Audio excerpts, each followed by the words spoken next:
앞에 좀 어려웠다는 얘기를 지금 들어가지고 좀 쉽게 하겠습니다. 사실 내가 못하고 이 동네에 굉장히 어떤 면이 기술적이기 때문에 제가 이해하는 건 아니고 이해하려고 생각도 안 하는 거예요. 이게 제가 몇십 년 한 걸 갖다가 여러분이 그전에 너무 불공평하잖아요. 아, 저런 게 있구나. 뭔지 모르지만 뭐 있구나. 크게 걱정하지 않아야 되겠다. 이 정도만 아시면 되고요. 그 다음에 이제 오늘 두 번째는 국가안보인데 아까 뭐 질문하신 분 있으면 그건 나중에 한꺼번에 할까요? 아니면 오케이 그럼 나중에 끝나게 하고 이번에 40분 동안에 간단하게 쉽게 세 덩어리를 크게 나눠가지고 세 등을 척크 나눠가지고 쉽게 얘기를 하고 그 다음에 질문 받고 12시나 12시는 좀 12시 10분 정도 끝나겠죠? 오케이? 오케이. 이게 미국 언제 가세요 이분들은요? 8월에? 미국에서 미국 안 가본 사람들 반 정도? 오케이. 그러면 되고 또 우리 원장님하고 가서 미국에 잘 오고 좋은 게니까 잘 다녀오시고요. 자, 국가안보 국가안보는 이제 국가를 지키는 내셔널 시큐리티라고 보통 하죠. 그래서 안보라는 말도 쉽게 말하면 안전보장이라는 말을 두 개 줄인 겁니다. 안전을 보장한다. 그래서 딱 안보라고 줄여갖고 그래서 우리말은 이제 안보라고 안전보장도 다 쓰지만 일본 같은 경우에 주로 안전보장을 다 기계에 풀었었고요. 중국에서도 물어보니까 안보라는 말이 있긴 있는데 그 사람도 그냥 안전이라고 번역을 하고 있습니다. 여러분이 나중에 보시면 알겠지만 조금씩 다 다르고 영어는 똑같은데 나라마다 번역이 좀 다릅니다. 제가 사실 시간만 많다면은 인터넷이 얼마나 좋은가 들어가서 자료를 보시면은 영어 자료와 일본어 자료, 중국어 자료까지 다 나오고 심지어 그 발음까지 다 해줘요. 그래서 여러분이 중국어를 배우고 싶다. 그럼 중국어를 클릭하고 발음을 하면 중국어를 다 아주 친절하게 깨끗한 발음을 여자가 발음해 주거든요. 일본어도 마찬가지고 똑같아요. 여자 아나운서, 여자라고 그러면 이상하네. 여성 아나운서? 아무튼 우리 여자하고 남자 뭐가 나쁩니까? 그게 맞는 건데. 자, 국가안전보장이라고 있고요. 여기 보시면서 그냥 눈으로 보시고 가세요. 제가 다 읽어드리지 않고 그냥 크게 말씀드리고 우리가 늘 말하는 국가의 3요소라는 거 있죠. 여러분 학교 때 시험 볼 때 나왔던 문제들.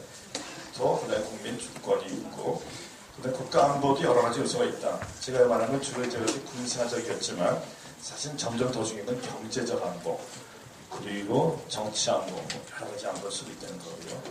그리고 국가안보 개념이 점점 확장되고 있다. 과거에 어떻게 보면 주로 군사적 차원만 얘기했는데 이제 벌써 오래전부터 상대 오래전부터 경제적 차원, 경제안보 그 안보가 점점 포괄적이 되고 광의로 지금 사용되고 있고요. 그 다음에 이제 우리가 말하는 전통적, 비전통적이라는 것도 있습니다. 전통적인 위험, 그동안 이제 전쟁을 하고 국가 간에 군사 충돌하고 이런 것이었는데, 근데 비전통적, non-traditional이라는 건 뭐냐면 이제 주로 국경을 넘어서 가지고 transnational이라고 그러죠. 그래서 일어나는 여러 가지 위협들, 쉽게 말해서 해적행위라는 게 있죠. 해적행위도 있고, 그 다음에 인신매매라든가 이런 것들이 다 국가의 위협이 되고 또 심지어 위패를 만든다든가 가짜 돈을 갖다 만든다든가 북한이 많이 하고 있는 것들 이런 것들이 과거의 위협은 아니지만 새로운 비전통적 그리고 초국가적 위협이 되는 거죠.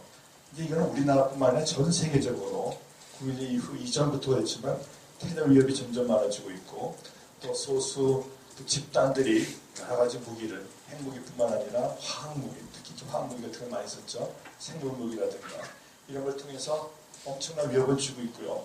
또 사실상 큰 건 자세히 생각해 보세요. 전쟁으로 인해서 몇백 명, 몇천 명 죽는 것보다는 요새 많은 사람들이 뭐 때문에 죽습니까? 자연재해. 자연재해 수십만 명이 죽고 있어요. 똑같은 인명이거든요. 우리가 늘 하면 전쟁에서 몇천 명 죽었다 생각하는데 자연재해 때문에 30만, 40만씩 죽고 있고 어제도 보니까 뭐 여기저기서 사고 나가지고들 몇백 명씩 죽더라고요. 엄청나게 많은 사람이 죽고 있거든요. 그거야말로 아까 말한 광범위한 국가 안전에 대한 위협이다. 그래서 위협의 형태들이 계속 바뀌고 있다는 겁니다. 그리고 앞으로도 이런 위협들이 점점 이런 형태로 바뀔 거라는 건데 지금 정보 시대라고 그러고 모든 사람이 사실상 정보를 다 공유할 수가 있어요. 유비퀴터스 시대가 돼가지고 다른 나라에서 지금 뭐가 일어나는지를 다 알 수 있고 여러분들이 지금 이 방에서 하는 것 혹시 누가 다른 데서 보고 있는지 모르겠습니다만 이만큼만 이상한 많은 세대가 됐어요. 여기 CCTV도 없나요? 여기는요? 수업을 잘하고 있는가 없는가도 다 지금 감시하고 있습니다. 자, 그만큼 국가안보 개념이라는 것이 굉장히 많이 확장되고 달라졌다. 그리고 이런 추세는 계속 갈 것이다. 우리가 말하는 1차 대전, 2차 대전, 한국전쟁 같은 것들이 가능성을 부인할 수는 없지만 매우 낮아지고 있고, 그러기 위해는 그것을 막을 수 있는 여러 가지 신기술들, 정보 수집 능력이라든가 분석 능력, 또 각종 위성이라든가 첩도 능력, 이런 것 때문에 과거 같은 전쟁이 점점 안 일어난다는 거죠. 그 대신 다른 위협들, 테러라든가 지금 말씀드린 자연재해, 또 인공재해, man-made disaster라든가 또 뭐 파이러스라든가 그다음에 각종 트래피킹이라든가 이런 것들이 굉장히 국가 안보를 정말 위협하는 안보로 바뀌고 있다는 겁니다. 그래서 안보 위협의 점점 광의화, 포괄적 그리고 다양하게 되어 있다는 거고요. 그다음에 그럼 전통적 안보하고 그다음에 비전통적은 뭔가 쉽게 말씀드려서 우리 아까 말씀드린 뭐 국토 보존이라든가 국민 주권을 확립하고 경제적 안정과 번영을 직접하는 것 이런 것들이 당연히 저거겠죠. 전통적 국가 안보식 하고요. 그다음에 평시에는 전쟁을 억제하고 그 억제가 실패했을 경우는 배제한다. 이런 말도 사실 어떻게 보면 어렵다고 보실 수 있을 거예요. 핵심 단어지만 이게 억제 실패시 배제는 무슨 말인가 근데 뭐 자세히 안 들어가겠습니다. 너무 깊이 들어가면 모르실 것 같다고 해서 자 그냥 문자들은 쉽게 생각하세요. 상상을 하셔가지고 위기를 관리한다. 오케이. 그럼 전쟁이 났으면 전쟁을 막는다. 오케이. 충분해요. 그 정도 너무 복잡하지 않을 필요 없어요. 그 다음에 동맹체전 유지하고 발전시킨다든가 이런 것들이 굉장히 중요한 전통적 국가 안보였죠. 그 다음에 우리 같으면 이제 동맹체전 유지할 뿐만 아니라 주변 국가의 안보 협력을 증진시킨다. 일본과의 압력 증진. 지금 한일 간의 여러 가지 역사 문제, 역사 인식 문제 때문에 굉장히 최악의 상태에 지금 완전히 사실인데 일본은 또 왜 그렇게 됐을까? 뭐 그런 것들을 서로 이해하면 도움이 될 것 같고요. 어쨌든 안보 협력은 왜 여기에 대해서도 굉장히 오해가 많은데 마치 우리나라 갖고 있는 정보를 일본에 다 준다든가 이런 것들이 전혀 아니고 갖고 있는 정보를 갖다가 서로 어떻게 하면 보존한다든가 보호할 수 있는가. 우리가 여러분 지소미아라는 걸 좀 들어본 분인지 모르겠어요. 한일 간의 지소미아 모멘트 그런 얘기도 있는데 군사 정보를 보호하는 협정이거든요.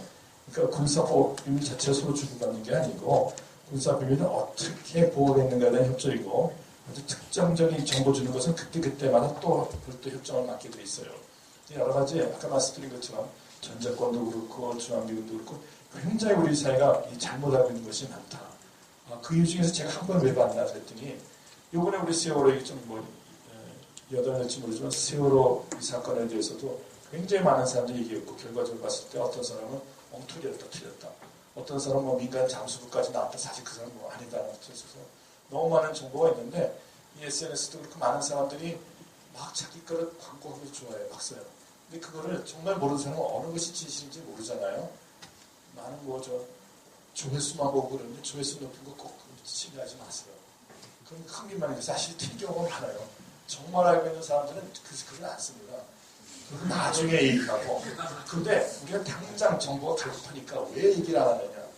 얘기 안 했을 때가 두 가지가 있을 것 같아요. 지금 얘기했을 때는 오히려 문제가 있기 때문에 얘기를 안 하는 것이고 아직까지 정확한 결과를 그 분석을 안 했기 때문에 내는 건데 마치 그 자리에서는 저 사람 전문가고 되는 것인데 많은 경우에 정말 미스리딩합니다. 여러분 잘 보시면 알겠죠. 그래서 우리나라가 굉장히 좀 빠른 차원이고 모든 것이 좀 냄비 근성이라고 말하는 것처럼 그때그때 알아. 굉장히 좋은 점도 있어요. 저는 그런 나쁜 점만 말하는 게 좋은 점도 있지만 그 부작용이 상당히 많이 있거든요. 그래서 이런 똑같은 디자스터를 봤을 때도 일본의 대응이 다르고 미국도 되고 영국이 다 달라요. 어쨌든 뭐 영국에서 대응하는 것도 되게 보이시더라고요. 근데 우리는 우리 확실히 민족성이 급하고 또 나라가 좁다 보니까 그런 거 있지만 어쨌든 다른 나라와 상당히 다르다는 것도 알 수 있고요. 제가 안보 협력을 말씀하자고 여쭤봤는데 일본과 안보 협력도 우리가 그냥 알고 있는 것처럼 그렇지가 않습니다. 나라가 굉장히 복잡하고 많은데 많은 사람들이 아까 말한 누가 얘기했더라고요. 집단적 자유권 이렇게 하면은 일본의 지금 그냥 방위군이라고 그러는데 그것도 이제 먼저 국방부로 바뀐다든가 이렇게 그러잖아요. 한반도 유사시 이쪽으로 온다든가 뭐 이렇게 막 생각하는데 전혀 그렇지 않습니다. 올 필요도 없고 우리가 원하지도 않고 우리 정부에서도. 근데 그런 걸 다 모르니까 그냥 가정을 해가지고 이거 맺으면 뭐 일본이 다시 와가지고 옛날처럼 막 일제적 전혀 아니고 그런 우리나라나 지금 일본의 그런 관계도 아닌데 많은 사람들이 왜 얘기를 할까 제가 봤더니 옛날 얘기에서 한번 쓸 것이 많잖아요. 요새 심지어 그냥 카피해가지고 쭉쭉쭉 붙여가지고 자기가 논리적으로 자꾸 붙이고 하면 굉장히 큰 문제가 될 수가 있어요. 근데 가만히 보면은 옛날 얘기거든요. 대부분. 그리고 많은 경우 틀렸는데 정말 제가 창의적이고 미래적으로 쓰려면은 정말 반페이지 쓰기도 어려워요. 근데 몇십 페이지 쓰는 사람들 가만히 보세요. 옛날 얘기를 쓰면서 나중에 자격이 조금 다르고 있거든요. 옛날 얘기 자체도 굉장히 역사적으로 좋을지 모르지만 정말 현실적으로 어플라이했을 때 굉장히 문제가 많아요. 근데 많은 사람들은 자기가 모르는 거 쓰면 이 사람 굉장히 전문가인가 보다라고 하는데 거기에 바로 함정이 있습니다. 정말 전문가들 국방부라든가 외교부에 있는 사람들은 사실 조용히 있어요. 그리고 그 사람들 얘기 들어보면은 외교부 사람들 요새는 어떤지 모르겠습니다만 기사에 나오는 게 30% 정도만 신뢰할 수 있고 70%는 가짜다. 라고 외교부 관리들이 계속 말했었어요. 국방부에 있는 사람들도 제 얘기해보면 저 반 이상이 틀린 얘기다. 틀린 이유가 뭐냐면 비밀이기 때문에 안 가르쳐주니까 일단 모르지 않습니까? 안 가르쳐주니까 비밀인데. 그러니까 그 다음에 상상력을 동원해서 자기가 과거의 사례에서 유출해가지고 이럴 것이다라고 쓰는데 그리고 역사는 반복된다. 어느 의미에서는 맞지만 사실 엄격히 말해서는요. 기독교 주관에서 역사는 돌고 좀 바뀌는 것이지 사실 반복이 아니거든요. 조금씩 계속 발전하고 있고 달라지는데 근데 많은 사람들이 제가 이게 지금 웃는 얘기가 아니라 굉장히 저는 평소에 느끼고 있는 중요한 문제이기 때문에 말씀드린 거예요. 또 학생들이 공부하는 학생들이기 때문에 그리고 특히 인문과학하고 사회과학하고요. 이과 사람들 굉장히 어프로치가 달라요. 저희 연구소도 보면 저는 이제 인문학 했는데 이과 사람들이 보면은 굉장히 쓸데없는 말을 많이 한다는 거예요. 그리고 뭘 무슨 내용이 이렇게 기냐는 거죠. 그쪽에서 수학이라든가 하면 간단하게 하고 좀 명확한데 바로 그쪽 이과 사람들의 마인드하고 문과가 굉장히 다른데 뭐 서로 어느 게 나쁘다 나빠서 저 서로 비교, 서로 상호 반하는 거니까. 그럼 또 이제 문과 사람들은 그럼 당신 한번 써보라고. 그러면은 반피지도 못 써요. 그래서 여러 가지 면에 역할이라는 거죠. 그러니까 어느 게 틀렸더니 역할이 그만큼 다른데 우린 역할이 틀린 걸 갖다가 다른 걸 갖다가 역할이 틀렸다고 쓰고 틀렸다고 그러는 거예요. 다를 뿐이지 틀린 건 아니거든요. 제가 이 말씀을 드렸냐면은 한국과 일본에 지금 굉장히 worst case 상황이 나오는 건 사실이에요.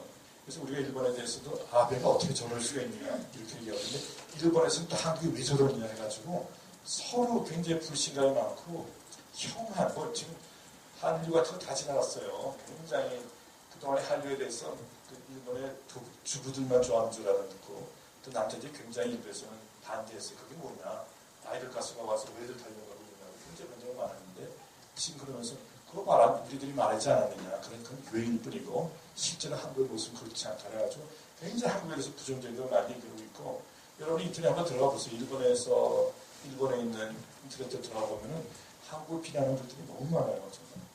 좀 문제도 그렇고 여러 가지 이번에 특히 세월호 여러 가지 처리 문제 이 과정에 대해서 굉장히 조롱하는 것들이 많아요.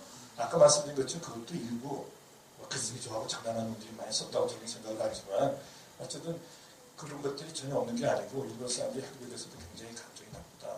또 우리도 나쁜 거. 또 중국 사람은 일본에 대해서 더 나쁩니다. 요새 아시다시피 엄청나게 세 나라가 감정이 안 좋아요. 일본은 아시다시피 일본은 사실 옛날에 이렇게 큰 나라가 아니었는데 한 15세기, 16세기부터 저 유럽, 포르투갈이라든가 네덜란드 쭉 연구 들어가가지고 세계 초강대국이고 그 다음 미국 다음으로서 이렇게 2강대국이 됐었거든요. 오랫동안. 그러다가 몇 년 전부터 계속 중국한테 밀려가지고 아까 말씀드린 것처럼 지금 엄청난 차이로 바뀌었고 중국을 도저히 따라갈 수가 없다고 생각해야 되잖아요. 일본이. 그러니까 중국 사람들이 엄청나게 지금 뭐 지난번에 난징 학살 사건도 그렇죠. 안중근 의사도 그렇고 뭐 하얼빈이라든가 여러 가지가 계속 우리 측까지 지원하는 것 같은데 사실은 걔네들도 봐서 일본 제국주의 때문에 엄청난 희생을 치렀죠. 중국이. 그래서 중국이 과거에 한 150년, 200년 동안 당한 수치를 지금 갚겠다는 겁니다. 불과 20년 전 만에 제일 처음에 중국과 수교할 때 중국에 가보면요. 굉장히 못 살았고 그 사람들 학생들 교과서 노트북도 못 썼어요. 굉장히 월급도 교수들도 월급도 굉장히 낮고 150불, 180불 정도 그렇고 그렇게 교섭을 했는데 지금들은 수만 불 받고 있고 전부 외제차 타고 있고요. 전 세계 강의로 다닙니다. 몇 사람들은. 그러면서 아주 유명한 세계에서 그리고 중국말로 해야 가서 그리고 영어 옆에서 누가 통해주고 그렇게 세대가 20년, 25년 사이에 바뀌었더라고요. 제가 처음에 중국 갔을 때하고. 그만큼 중국이 상상외로 발전했는데 중국은 이게 예외가 아니라는 거죠. 이거는 이변이가 아니고 원래 중국 모습으로 되찾을 뿐이다. 지난 150년, 200년 동안 그것이 에버레이션이었고 정상이 아니었다.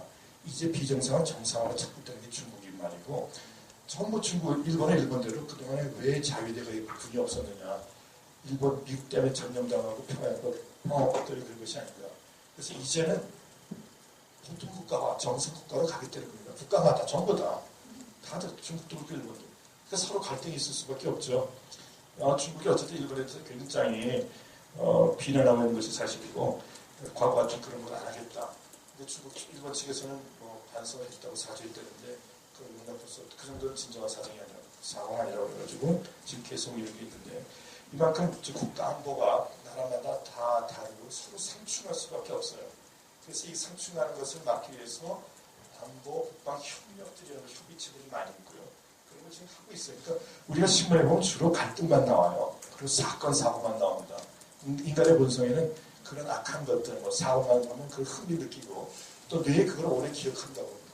여기서 뇌에 이런 신경과학이라든가 뇌공학 하신 분들이 있어요. 제가 잘 몰라서 근데 왜 인간들이 그러면 나쁜 소식이 빨리 간다는 말이 어디 있고 다 있는데 왜 사람들이 그럴까? 뇌 적용 때문에 그렇답니다. 그래서 아마 제가 제 엉터리에서도 보니까 아마 그런 리스키스라든가 사고 같은 데 충격을 받아가지고 거기에 대해서 스스로 방어 기제가 생기는 것 같아요. 그래서 나한테는 저런 사태가 발생하지 않도록 계속 메커니즘에 대해서 발생하는 것 같아요. 그래서 그런 나쁜 것들, 트라우마 계속 얘기하는데 그런 것들이 인간 뇌 속에 거기에 대한 그 엔티지 이런 기제들이 메커니즘이 있어가지고 더 기억하는 것이 아닐까. 그렇지 않고 우리가 합리적으로 보면 많은 좋은 얘기라든가 건전한 얘기가 많은데 그런 것들이 쉽게 잊어지고 왜 이런 사건, 사고들만 기억나고 신문도 그렇고 언론들도 왜 그런 쪽만 하고 실제로 우리가 비난하지만 그런 쪽만 주로 보고 좋은 얘기 이런 것들은 잘 안 봐요. 우리 다 비슷한 것 같아요. 인간 본능적으로. 그것들이 아마 이 뇌의 작용이라고 이렇게 얘기는 하는데 우리 좀 기독교에서 인간의 타락을 문제를 얘기해보는데 어쨌든 그것이 현실에 각곡되는 걸 늘 아실 겁니다. 국가안보도 지금 말씀드린 것처럼 굉장히 안보가 광유화되고 있고 포괄화되고 있고요. 국가관이에요. 지금 밑에 말씀드리겠습니다만은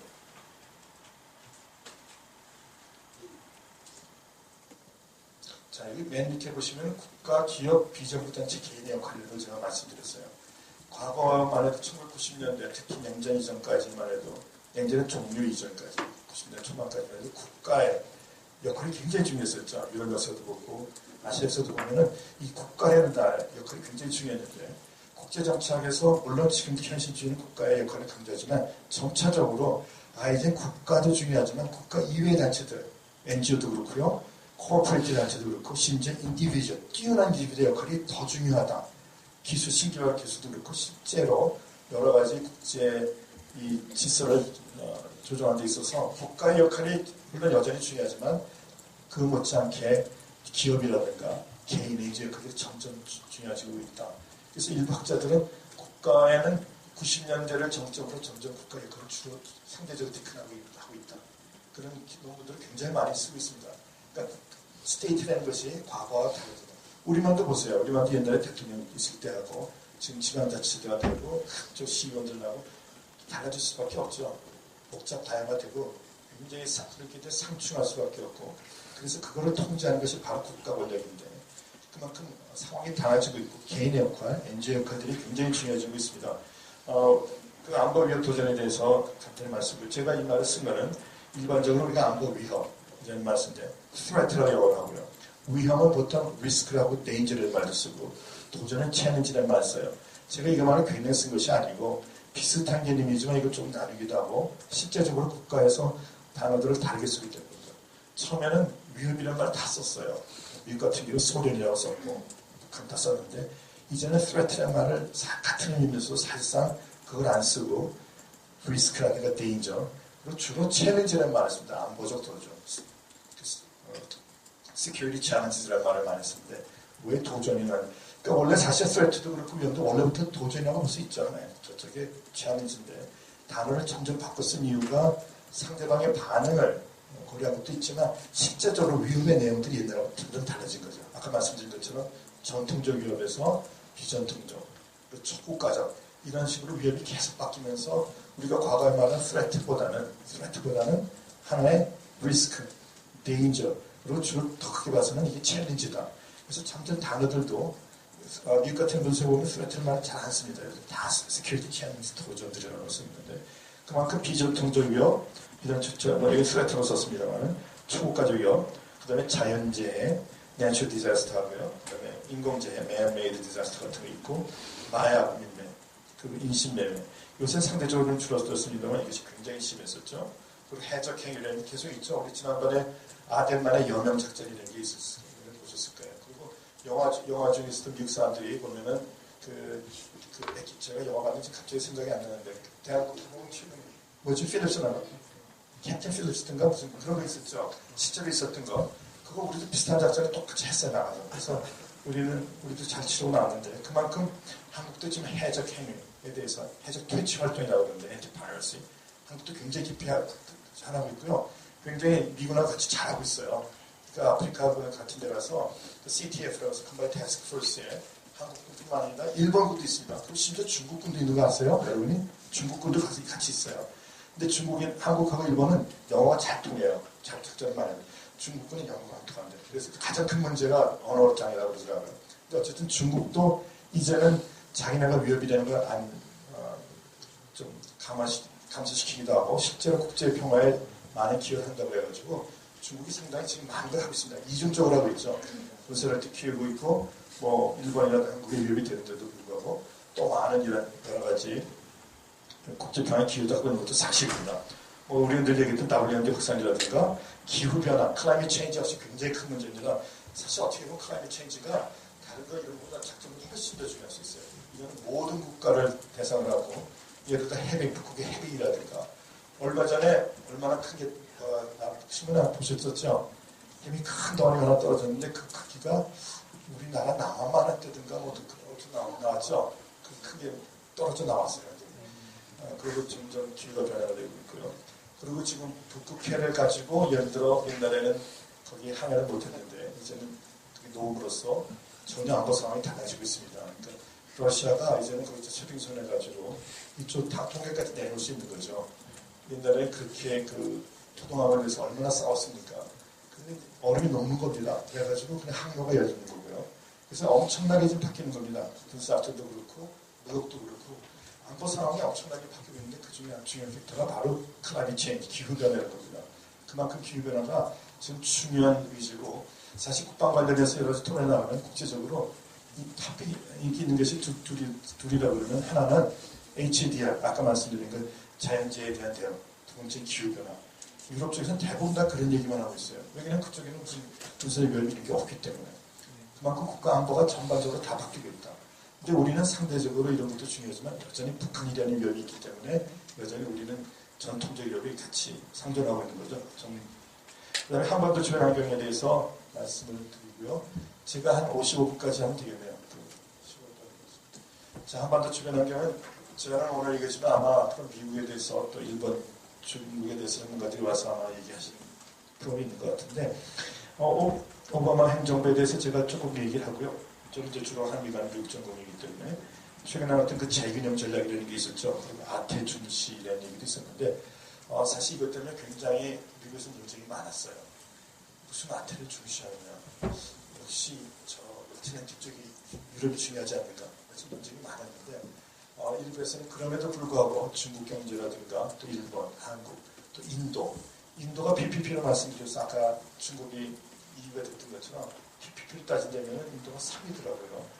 GDP 따지면 3위가 아니고 뭐 9위, 10위 정도 되는데 PPP만 계산했을 때는 어쨌든 인도가 3위예요.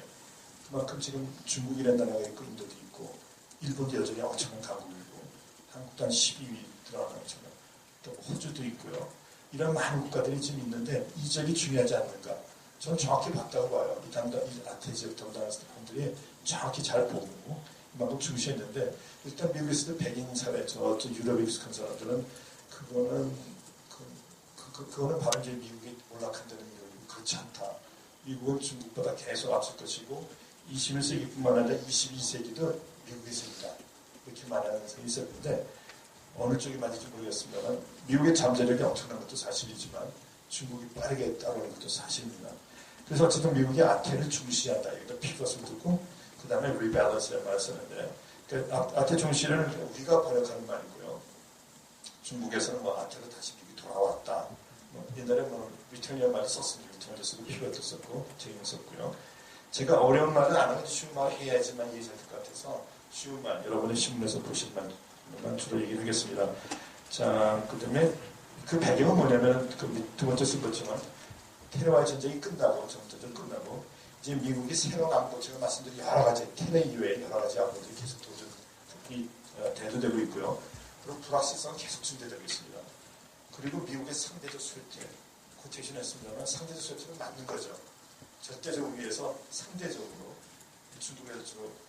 중국을 연결된다면 상대적 수혜택인 것은 맞는 거고 그 다음에 그러면서 불구하고 글로벌 리더십을 행사하겠다. 미국의 국가 전략이죠. 그러기 위해서는 한번 미국이 갖고 있는 것들을 한번 다 재균형을 리밸런스를 해보자. 재조정을 해보자.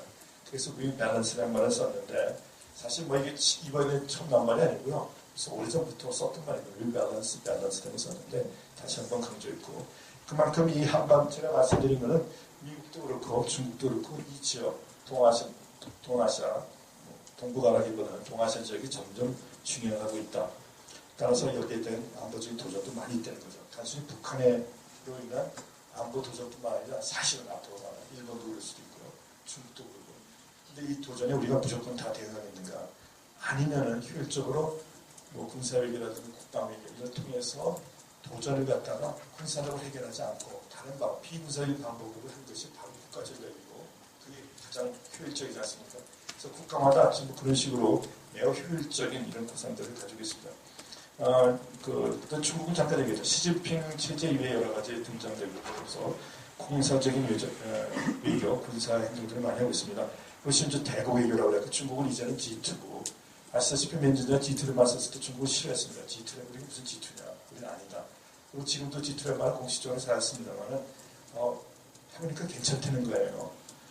왜 그러냐면 중국을 그렇게 높여주고, 또 중국이 G2고 세계 1위가 된다고 그러니까 막 투자가 들어오는 겁니다. 먼저 미리 우리가 뭐 선물 거래가 투자하듯이 해가지고 그래서 이 사람들이 굉장히 세계적이지 못했기 때문에 이건 중국을 포위하고 결국 견제하기 위한 전략이 아닌가.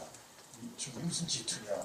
중국은 뭐 2위, 3위밖에 안 됐다고 그랬다가 가만히 보니까 괜찮거든요. 2017년, 18년, 2020년, 늦어서 40년에 세계 초강대국이 된다니까 가만히 보니까 괜찮은 거예요. 왜냐면 그쪽을 보서 그거를 사람들이 전망하고 미국, 중국에 대해서 다 투자를 하는 거예요, 미리. 그리고 지는 나라는 투자를 안 하고. 그런 경제 논리를 알아가지고, G2도 괜찮고, 물론 이제 신형 대국 관계는 다 안 쓰지만, 중국 사람들을 만나보면, 공적으로 안 나죠. 학자들 만나고, 옛날에 자기네들이 거부했는데, 가만히 보니까 그게 굉장히 좋은 말이다. 중국을 굉장히 높여주고, 실제로 중국이 사실은 옛날에 세계 최강대국이 때문에, 그리고 다시 원래 상태로 돌아갈 뿐이라는 건데, 자, 이런 상황에서 한반도 주변 환경이 이렇게 많이 바뀌고 있습니다. 미국도 그렇죠. 중국도 그렇고, 일본도 그렇고요. 일본이 여러분이 괜히 과소평가하지 마시고, 일본이 세계 3대 강국이 엄청난 강대국입니다. 그리고 경제력도 그렇고, 물론 이제 잊어버린 20년이 되고 있습니다. 10년이 일본이 엄청나게 강대국이고, 저는 사실 이 프로그램 미국도 갔다 오셔야 되지만, 오실 때 일본도 한번 들러와서 오시는 게 굉장히 좋은데, 왜 그런 걸 안 하실지 모르겠습니다. 저 원장님 다음에는요, 저 중국도 한번 이렇게 갔다 오시고, 좀 갔다 오세요. 금방 갔다 오지 마시고요. 그래서 적어도 미국, 중국, 일본에 대해서는 우리가 알아야지만 어떻게 해야 되는데. 자, 그 다음 페이지 보겠습니다. 자, 일본 아베 정권에 대해서 잠깐 말씀드리면, 늘 신문에 나와 있는 것이 요새 뭐 집단적 자유권 얘기하고 있고, 미국과 일본의 동맹 강화, 그리고 우경화, 역사, 일본에 자주 쓰는 말이죠. 우경화 이런 말 다 씁니다. 일본에서 쓰지만 그때 쓰게 되면 이제 우리 쪽에서 중국 쪽에서 했다가 코테이션 하는데 자기는 그렇지 보지 않는 거죠. 역사 인식이 다를 뿐이지 외국한 게 아니라는 거죠. 정권적 사람들은요. 그리고 안보 역할을 확대하고 있고요.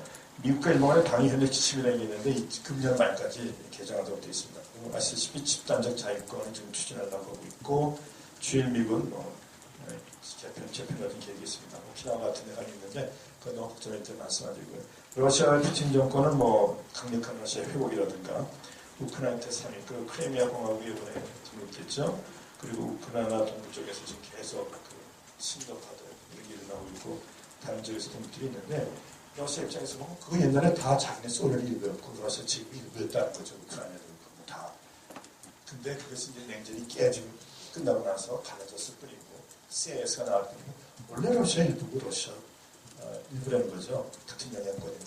근데 외부에서 그렇게 보는 거죠. 인식이 전혀 다르죠. 북한 김정은 체제에서는 장성택 취임 이후에 계속 그 권력 근거가 되고 있고 핵실험을 통해서 소형화, 경량화 그리고 장거리 미사일 개발을 계속하고 있습니다. 그래서 뭐 제4차 핵실험을 못하겠다고 그러는데 그런 상태에 지금 놓여 있고요. 정부라든가 미국에서는 그에 대해서 다 준비를 하고 있습니다.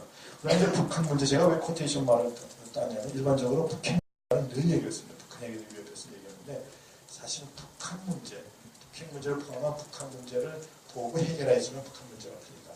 북핵만 지난번에 그 비핵 개방 상처를 얘기했을 때 사실 나중에 좀 입장을 바꿨습니다만 비핵이 전제인 것처럼 받아가지고 그걸 다 반대했고 북한에서도 거부했지 않습니까? 비핵을 거쳐야지만 개방하고 3천 그쪽으로 지원하는 게 아니고 비핵 개방 3천인데 지금 여기서도 마찬가지입니다. 여러 가지 대북 정책을 냈을 때 너무 핵 문제만 거기 우리가 집착하다 보니까 포커스다 보니까 전반적인 핵 문제 해결이 안 되는 거예요. 아까 말씀드린 것처럼 문제 해결할 때 좀 방관하고 모른 척하고 다른 문제가 되면 나중에 그게 잘 해결돼요. 근데 북핵에 너무 밀착하고 있고 아까 말씀드린 것처럼 우리는 온갖 핵 전문가라는 사람들이 다 나와가지고 막 얘기하는데 정말 예를 들어 MIT에서 핵공학 사람들 보면 거기 나온 사람 대부분 다 핵 모르고 하는 소리다. 못했다. 그런 얘기를 많이 해요. 그래서 여러분이 보실 때 채널 TV에 나왔을 때 그것을 다 전문가가 보시면 안 되고 잘 정말 보면서 맞는가 이렇게 보셔야 되는데 어쨌든 간지러운데 긁어주고 시원하게 하는 사람들이 세계적으로 나오는데 정말 전문가들은 잘 안 나오는 경향이 있습니다. 다른 분야도 그렇겠습니다만. 그래서 북핵 문제를 정말 그렇게 사도 떠들고 있고 핵 문제에 대해서 우리 대한민국에서 주권도 핵 주권도 가져야 되고 주한미군의 전술핵 배치도 해야 되고 막 얘기하지 않습니까? 그건 사실 다 틀린 말이거든요. 그럴 필요도 없고 예를 들어 전술핵이라는 게 이제 없어요. 전술핵이라는 말 쓰지 않습니다. 다 없앴고 조금 있더라도 쓰지도 않고 그리고 핵이라는 것은 다 전략핵밖에 없다. 예를 들면 겁니다. 핵무기 자체는 것이 전략적인 무기지 전술 무기가 아니다. 그래서 아예 전술핵이라는 말 쓰지 않습니다. 미국에서 다 전략핵 무기고 북한만 소량화 경량화 아니고 미국은 이미 오래전에 소량화 경량화를 다 했어 이미. 어느 나라나 다 하고 있는 거거든요. 중국도 마찬가지.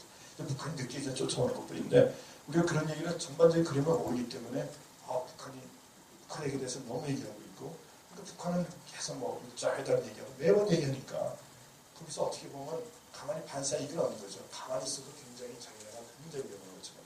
오해하지 마십시오. 북한이 위험이 없다는 건 아니고 우리가 너무 제대로 평가를 안 하고 있다는 거죠. 전체 그림 속에서. 그런 식으로 이 북한이 계속하고 있는데 하나 안타까운 것은 경제와 핵과의 병진 정책 같은 걸 하고 있지 않습니까?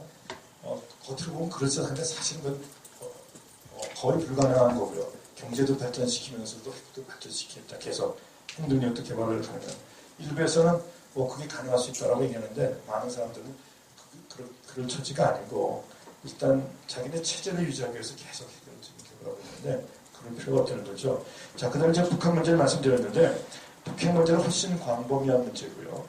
여러 가지 핵 문제에 관한 거 있지만 사실은 더 중요한 문제가 북한의 인권 탄압 문제, 탈북자 지원 문제. 우리 이 위원장님하고 저는 이런 문제를 많이 했어요. 북한 지원도 하고 탈북자들도 만나고 이런 걸 많이 힘들인데 탈북자 지원이라든가 이런 것들이 전반적으로 북한 문제입니다.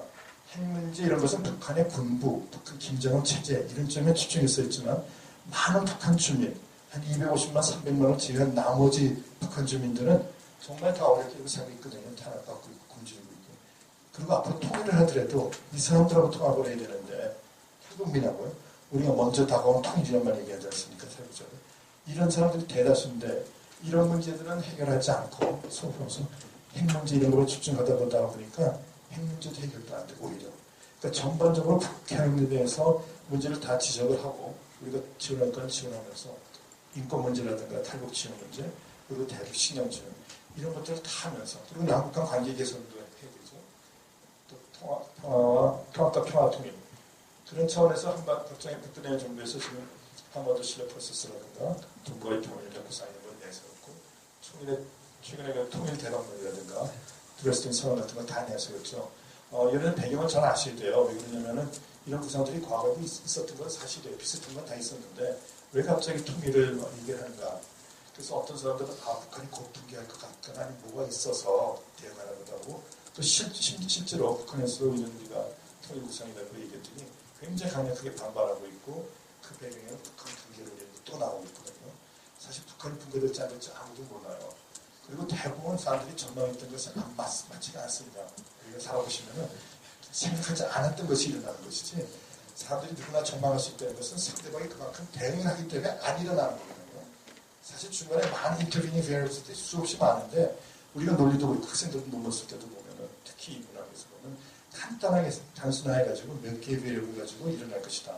중간에 일어나는 여러 인터뷰닝 베리어스도 얘기하지 않고요. 그리고 spurious relationship이라고 그러죠. 사실 릴레이션이 없는데도 spurious relationship 가지고 설명하고 그럴듯한 것 같은데, 그건 도움이 됩니다. 심플하기 때문에 이해도 빠르고. 그렇지만 실제적으로는 그렇게 안 일어나는 경우가 너무 많아요. 왜냐하면 중간에 많은 돌변수들이 있고, 또 실제로 개입 변수라든가 우리 늘 분석에서 말하는 이런 것도 있기 때문에, 사실 X에서 A에서 B로 일어난 것이 아닌데도 불구하고 얘기하는데, 근데 그렇게 짧은 시간에 들을 때는 굉장히 명쾌하고 좋은 것 같죠. 근데 사실은 그보다 훨씬 복잡한 거를 이렇게 단순하게 얘기할 수 없기 때문에 얘기하는데, 지금 이 국가관계는 말할 것도 없죠. 인간관계도 그렇고. 매우 복잡한 문제고, 사실상 그때 럼스펠드가 얘기했던 것처럼 unknown knowns라는 말 듣고 known unknowns도 있고 unknown unknowns도 있고 이런 건데, 사실은 왜 그런 말을 했겠어요, 그 사람이. 정말 많은 것 전체가 다가보니까 계획대로 되는 게 하나도 없다는 거예요. 이 QDR도 그렇고 많은 보고서가 미국에서 큽니다. 1년, 2년 걸려가지고 보고서 냈는데, 어디서 하나 작전, 총성만 올려도 이건 다 휴지가 된다. 전혀 그 작전대로. 우리 매뉴얼들, 지난번에 매뉴얼이라는 게, 세월도 그렇죠? 매뉴얼이 없어서 그렇다. 전문가들, 무슨 소리냐? 매뉴얼이 너무 많다. 매뉴얼이 없는 것이 아니고, 매뉴얼은 다 있는데, 그거 전체적으로 시스템의 운영을 못하고 그리고, 또 실제로 훈련이 안 됐기 때문에 못하는 것이지, 매뉴얼은 너무 많다는 거죠. 근데 그런 식으로 많은 사람들이 나와서 한마디씩 터지면 매뉴얼이 없단 말을 또 만들어야 된다. 혼란이 계속 가중되는 겁니다. 그게 아니고, 훈련을 하고 실습을 하고 연습을 통해서 자기 몸에 익숙히면 정말 크라이시스가 발생했을 때 그거를 자기가 알 수가 있는데, 정말 훈련을 안 하면 그런 위기시기에서 몸에는 반응을 못해요. 뇌에서는 당황을 할 수밖에 없죠. 그렇기 때문에 몸에 배도록 체험이라는 말 우리 많이 교육에서도 많이 써요. 체험하는 거. 머리로만 하는 지식이 아니고 체험한다는 걸 굉장히 강조하는데, 매뉴얼 책도 다 있고 우리 성경책도 있고 해설서 주에서 엄청나게 많아요. 근데 액션이 없으면 무슨 의미예요? 성경에서 늘 말하는 것처럼 액션이 없기 때문에 수없는 카멘트리라든가 할 수 있는데 자기 아니죠. 그리고 실제로 자기가 어떤 불행이 닥쳤을 때 하나도 행동을 못하는 거예요. 지식일 뿐이지 자기가 체험한 경험이 없기 때문에. 세월호도 똑같아요. 매뉴얼 수없이 굉장히 많습니다. 너무 많은데 우리가 모를 뿐이죠. 그러니까 훈련이 안 돼 있었기 때문에 성장도 그렇고 요번에 승무원들도 그렇고 다 이상한 행동을 하고는 훈련이 안 됐다는 겁니다. 자, 북한 문제도 어떻게 보면 조금 무리가 있지만, 이 북한 문제, 북핵 문제도 우리가 대응들을 엄청나게 하고 있어요. 통일도 대해서도 통일부가 지난 20년 동안 매번 정권을 바뀔 때마다 통일구상, 평화체제구상이 다 있었습니다. 매번 다 있었어요. 이름도 굉장히 멋있어요. 정권마다 다 있었는데, 그러면 왜 안 됐느냐? 아까 말씀드린 것처럼 실제 일어나는 것과 다르고, 또 제가 이번에 이 박근혜 정부에서 이걸 낸 걸 조금 이해하는 쪽으로 말씀드리면, 왜 통일 대방론이라든가 또 드레스덴 선언에 대해서 얘기했고, 일부에서는 거기에 반발이 많은 걸로 알고 있습니다. 그럼에도 불구하고 왜 그런 얘기를 했을까? 통일 대방론, 그리고 드레스덴 선언 왜 했을까? 지금 나이들 기성세대가 보는 것은 젊은 세대가 통일에 대해서 관심이 없다는 겁니다. 그래서 관심을 갖도록, 그리고 통일이라는 건 우리가 합리적으로 생각해서 이런 단계에 거쳐가지고 스텝 바이 스텝해서 몇십 년 후에 국민 투표에서 되는 것이 아니고, 어느 순간, 정말 현실적으로 말해서는 정말 갑자기 북한의 분대치가 무너졌을 때, 그럼 가만히 있어가지고 중국에 들어오고 보겠습니까? 당연히 우리가 올라가야죠. 이런 상황들이 있기 때문에 그걸 준비하기 위해서 통일에 항상 관심을 가져라. 그런 차원에서 얘기하는 것이지, 내일 일어난다든가 지금 3년 안에 일어난다 아니다. 그 분명히 얘기했어요. 그게 아니고 지금 통일에 대해서 너무 관심이 없고 그렇기 때문에 통일을 준비하자는 차원에서 얘기했을 뿐이지, 그리고 그것도 심지어 북한에서 고체제가 일어날 거라 어떤 이런 인디케이터들이 있어가지고 간 것도 아니에요. 제가 어떻게 분명합니다. 그게 아니고, 통일에 대해서 관심이 없고 자꾸 다른 나라한테 자기들은 끌려갈 수도 있고 통일이 안 될 수도 있으니까, 그런 정부 차원에서 얘기를 한 겁니다. 자, 북한 문제, 북핵 문제 말씀드렸는데요. 자, 이거 끝 마치겠습니다. 북핵 문제에 대해서 아까 북한 문제하고 다르다. 그리고 북한 문제는 큰 차원에서 봐야 된다고 제가 말씀드렸습니다. 북한의 전략에 대해서 북한이 핵을 보유했느냐 이미 아니면은 이건 벌써 오래전 얘기입니다. 핵은 이미 보유했다고 우리가 보고 있고요. 핵은 언젠가는 포기할 것이다. 아니다 포기하지 않을 것이다. 핵무기는 쓸 것이다. 안 쓸 것이다. 굉장히 많은 논란들이 있습니다. 그건 다 말씀드릴 수가 없고요. 지금 6자 회담 상당히 그동안에 지지부진했고 좀 재개하느냐 안 가지냐 가지고 그런 상태가 있고요. 자, 그 다음에 어쨌든 제가 북핵 문제가 사실 중요하면서도 더 중요한 북한 문제 차원에서 봐야 된다고 말씀드렸는데 우리 주변국의 인식을 보면은 한국에서는 이명박 정부 때 비핵 개방 3천여 그랬었죠. 그리고 박근혜 정부에서는 한반도 실력 프로세스라든가 동북아 평화협력 구상을 말하고 있고 미국 측에서는 CVD라고 해가지고 그 완전하고 검증 가능하고 돌이킬 수 없는 불가역적인 폐기 Complete Verifiable Irresistible Dismantlement인데요. 북한의 갖고 있는 핵을 완전히 컴플리트하게 없애고 그 다음에 Verifiable 검증 가능하게 하고 그 다음에 Irreversible 다시는 갖지 못하도록 하는 Dismantlement 하겠다. 이런 것이 현재도 미국의 입장입니다. 그 다음에 이건 CTR을 잠깐 제가 말씀 안 드리겠고 CTR에 대해서 지금은 얘기 안 합니다만은 여러 나라들이 협력해서 북한의 핵 위협을 없애겠다. 그래서 Corporate Threat Reduction인데 CTR에는 나중에 한번 쳐보세요. 난루가 두 상원의원들이 만든 거니까 지금도 계속 거기도 있는데 쉽게 말해서 소련이 갖고 있던 핵무기들을 하나하나 미국과 일본도 들어갔고 우리도 나중에 들어갔습니다만은 직접은 아니더라도 참여해가지고 구소련 공화국들이 갖고 있는 카자흐스탄이라든가 우크라이나도 이런 등 핵무기들을 갖다가 다른 나라들이 가서 그 장려 돈과 기술을 가지고 그거를 다 폐기를 시켜줬어요. 자체 내 능력도 없고 돈이 없기 때문에. 그런 식으로 북한이 만약에 앞으로 핵무기를 포기하기 힘들면, 폐기 힘들면 미국이라든가 이런 많은 국가들, 한국도 그렇고 들어가서 기술과 또 기술과 어떤 재원을 주면서 폐기를 시키고 단순히 핵뿐만 아니라 그 핵과학자들이 굉장히 많습니다. 핵과학자들의 전직 문제, 다른 좌우 찾아주는 문제 이런 문제들이 굉장히 중요한 문제인데 이런 것도 CTR에서 엄청나게 많이 했어요. 그래서 아까 말씀드린 우크라이나라든가 카자흐스탄뿐만 아니라 핵무기뿐만 아니라 화학무기, 생물무기 갖고 있는 불가리아라든가 이런 데에 전부 가가지고 전부 그런 대량 살상 무기들을 다 없애줬어요. 앞으로 북한에 대해서도 언젠가 이렇게 할 겁니다. 미국은 굉장히 이거에 대해서 관심이 많고요. 자, 그다음 결론을 말씀드리고 질문을 받겠습니다. 지금 북한 체제가 여러 가지 불안정됐다고 하는데 상당히 불안정하게 되어 있고요. 아직 모르고 그리고 위기 사태라든가 급변 사태가 언제 일어날지도 모릅니다. 제가 말씀드린 것처럼 예상할 수 있는 게 아니고 여러 가지 이유에서 많은 이유에서 갑자기 모든 것이 합쳐가지고 세월호가 무너진 거죠. 북한 체제로 보면 그런 거죠. 북한 체제가 붕괴하는 게 순식간에 여러 가지가 동시다발적으로 발생해가지고 일어날 수도 있어요. 그 가능성을 저는 현재는 높다고 말씀할 수는 없지만 그런 가능성이 분명히 있습니다. 북한 체제가 그만큼 겉으로는 굉장히 공포에 의해서 안정이 된 것 같지만 사실은 안정이 되지 않았다는 거고요. 북한이 갖고 있는 핵이라든가 미사일 위협이 점점 현실화된 눈에 들어오고 있고요. 그리고 주변국에서 일본도 그렇고 중국도 그렇고 점점 국방력, 무기 현대화 이런 것도 계속 하고 있습니다. 그런 환경 속에서 한미 동맹 체제를 계속 유지하면서 또 발전시킴으로써 우리 국가 이익을 극대화하는 것이 필요하다. 그리고 이것이 우리나라 국가 안보 전략의 핵심이기도 합니다. 21세기에는 포괄적 한미 전략동맹, 아까 말씀드린 것처럼 군사뿐만 아니라 경제부문, 정치, 문화까지 포함한 포괄적인 동맹, 그리고 전략동맹, 단순한 동맹이 아니고 미국이나 나토, 일본과 나토가 갖고 있는 그런 수준의 세계적 차원의 스트래티지 어라이언스를 갖고자 하는 것이 저희 비전이고요. 이를 구체화하기 위한 노력들을 계속하고 있습니다. 그리고 아까 잠깐 말씀드렸지만 한미 동맹 관련해서 많은 현안이 있고 또 앞으로 우리 해결할 과제와 또 여러 가지 비전들이 있는데 여기에 대해서 국민의 바른 인식과 또 많은 지지를 확보하는 것이 필요하다고 봤고요. 또 중국과 일본과도 단순히 그냥 적대시하고 위험만 그쪽만 볼 것이 아니라 그러면 안보 협력할 수 있는 분야는 뭐가? 어떻게 하면은 위협을 우리가 줄이고 서로 줄여가면서 협력적으로 가고 그 국가의 경제를 살리고 모든 국가가 윈윈을 할 수 있는 쪽으로 가는 사실 그것이 경제 논리뿐만 아니라 국가 안보 전략의 핵심이기도 합니다.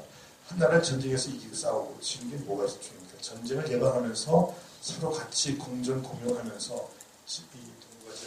전체가 같이 발전하는 게 핵심인데 그런 것들을 위해서 국가 안보 전략이라는 걸 하고 있고 우리뿐만 아니라 미국, 일본, 중국도 전부 국가 안보를 강조하고 있고 최근에 들어서 일본도 여러 가지 그쪽 방향으로 많은 추진을 하고 있습니다. 2시간 안에 말씀드리는 게 매우 어렵고 또 일본은 좀 어렵다고 해서 제가 죄송하게 생각하고요. 여러분들 그 수준을 몰랐는데 그냥 자극만 받고 저기 뭐 있었다 정도로만 기억해 두시면 저는 오늘 제가 강의 성공했다고 생각하는데 자 10분 5분 정도만 질문을 받고 그러니까 너무 어려운 질문하면 시간이 많이 걸리잖아요. 예스나 노 정도 그런 간단한 질문 하셔도 좋고 아까 우리 여기 했던 거